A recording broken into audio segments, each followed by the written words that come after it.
Okey, baik, bertemu kembali. Kita nak bercakap berkenaan dengan topik jihad inflasi pada pagi ini.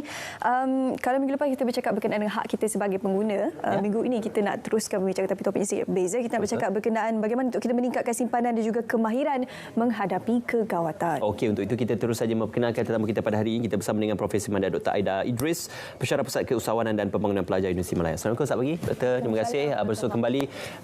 Alhamdulillah untuk kita bercakap lebih lanjut menangani inflasi dan juga untuk kita meningkatkan simpanan dan juga kemahiran hadapi masalah keuangan dan sebagainya. Pertama sekali yang perlu kita ketahui berkenaan tentang meningkatkan simpanan.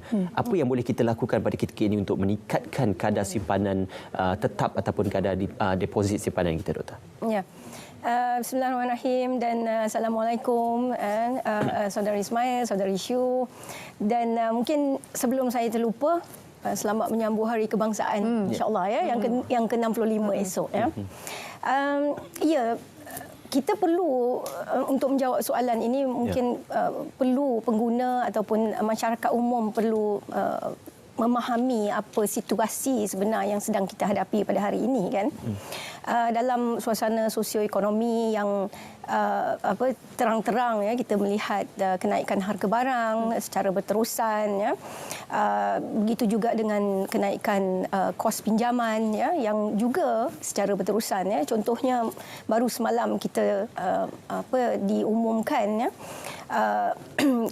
Jabatan Statistik ya, mengumumkan kadar inflasi untuk bulan Julai 4.4%, dan daripada keseluruhan indeks 4.4% itu komponen makanan merupakan komponen yang paling tinggi, iaitu 6.9%. Dan begitu juga dengan kadar OPR. Contohnya baru minggu lepas kita membincangkan, hari ini mungkin kita boleh sambung sedikit lagi. Kalau pra-pandemik dahulu 1.75 semasa pandemik, kemudian dalam fasa pemulihan naik sedikit demi sedikit dan dijangka akan berterusan ya kenaikannya. Jadi dalam situasi begini, kita melihat bahawa kuasa beli pengguna sudah pasti terjejas secara negatif. Tapi di masa yang sama, kerana OPR itu menjadi salah satu tindakan kerajaan ataupun tindakan agensi ya, seperti Bank Negara Malaysia untuk mengawal inflasi, kita dapati dengan kenaikan OPR, walaupun kos pinjaman meningkat, tapi pulangan kepada simpanan juga akan menjadi lebih baik. Jadi dalam suasana begini, pengguna ataupun masyarakat, ya, rakyat kebanyakan sepatutnya mempunyai lebih insentif ya, untuk menabung ataupun menyimpan ya. Kurangkan kebergantungan kepada pinjaman. Ini bukan masanya untuk berbelanja, terutamanya untuk perkara-perkara yang non-essential items ya. Tetapi gunakan waktu yang memanfaatkan peluang ini untuk meningkatkan tabungan. So soalan yang saudara Ismail tanyakan tadi, bagaimana ya cara kita hendak mungkin meningkatkan disiplin kita untuk menabung kan? Saya fikir ia semuanya bermula dengan ilmu. Ya, kalau kita ada ilmu pengurusan keuangan yang mencukupi, yang mantap, ya, yang mampan, disiplin itu akan datang. Biasanya kita bertemu dengan rakyat kebanyakan yang pada dia, kalau dia dapat menyimpan RM5 ataupun RM10 sehari, it's not worth it. Ya, RM5, RM10, apa tu? Takkan kaya pun ya dengan RM5, RM10 tu. Tapi secara kumulatif, ya, kalau minggu lepas saya membawa contoh rokok kan, satu kotak rokok tu harganya RM20. Kalau kita eliminate itu RM20, satu hari mungkin tak nampak banyak. Tapi sebulan berapa? Setahun berapa? Apa yang kita boleh manfaatkan dengan simpanan yang kita boleh dapat dengan cara kita mengelakkan pembaziran gitu. So ilmu pengurusan keuangan menjadi pada saya titik permulaan kepada perubahan gaya hidup yang diperlukan untuk kita mendapatkan kekuatan diri dan disiplin untuk mula menabung. Tapi tak semua orang ada privilege untuk menabung. Sekarang kita cerita dalam konteks untuk mereka yang ada income, pendapatan setiap bulan, fixed income setiap bulan, mungkin mereka ada peruntukan untuk menyimpan dan sebagainya. Tapi untuk individu yang tidak mempunyai peruntukan yang tetap setiap bulan, mereka tidak mempunyai kelebihan untuk menyimpan dan sebagainya walaupun ilmu itu ada. Jadi bagaimana, apa nasihat yang boleh disampaikan oleh Prof untuk mereka yang menghadapi situasi seperti ini? Mungkin dalam konteks ini saya suka berkongsi pengalaman khususnya micro entrepreneurs lah, usahawan-usahawan mikro, kerana ia cocok sekali dengan contoh yang saudari Shu sebutkan tadi, income yang tidak stabil, kadang-kadang ada, kadang-kadang tak ada. Untuk golongan ini sekali lagi ilmu, walaupun bukan dalam konteks ilmu pengurusan keuangan, tapi ilmu dari segi peluang-peluang yang mereka boleh terokai ataupun peluang-peluang bantuan-bantuan kerajaan yang boleh dimanfaatkan. Contohnya macam bantuan grant untuk micro entrepreneurs yang memang telah dimulakan sejak daripada awal pandemik pada Mac 2020 lagi.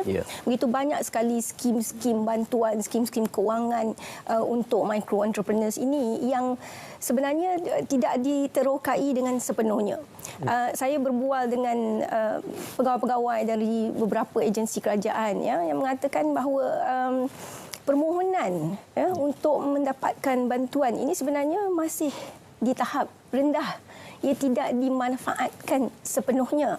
Jadi nasihat saya terutama pada golongan micro entrepreneurs ataupun usahawan mikro ni ialah ambil inisiatif untuk mendekatkan diri kepada agensi-agensi yang berkaitan ini dan dapatkan maklumat tentang bagaimana mereka boleh memanfaatkan bantuan yang ditawarkan oleh kerajaan.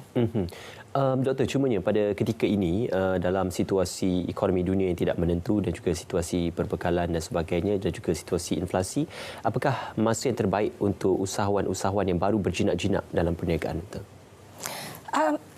Sebenarnya mana-mana ekonomi pun dia akan menghadapi pusingan, ada turun, ada naiknya.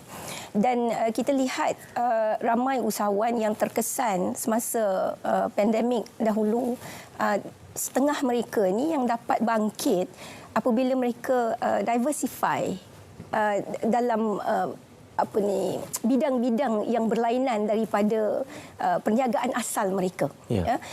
Usahawan sebegini mereka tahu memanfaatkan peluang. Mereka tahu bagaimana untuk melihat persekitaran, apa yang berlaku dalam persekitaran dan apa gap, market gap yang mereka boleh isi dalam sesuatu persekitaran. Setiap situasi itu berbeza dan apabila berlaku perubahan, sesiapa yang boleh memanfaatkan mengeksploitasi peluang yang wujud pada waktu itu untuk mengisi gap yang ada dalam pasaran mereka, inilah orang-orang yang boleh survive sesuatu krisis. Kalau usahawan contohnya macam usahawan homestay semasa tempoh pandemik itu tidak ada pelancong, tidak dibenarkan, rentas negeri, rentas sempadan dan sebagainya, maka mereka tidak ada income daripada sektor pelancongan, tetapi ada di kalangan mereka ini yang dia diversify dalam bidang-bidang yang contohnya urban farming, farming menggunakan teknologi, kerana kalau kita lihat mereka yang mengusahakan homestay, mereka ni berada di luar bandar ataupun di pinggir-pinggir bandar dan terdapat aset-aset tertentu seperti tanah contohnya yang boleh dimanfaatkan.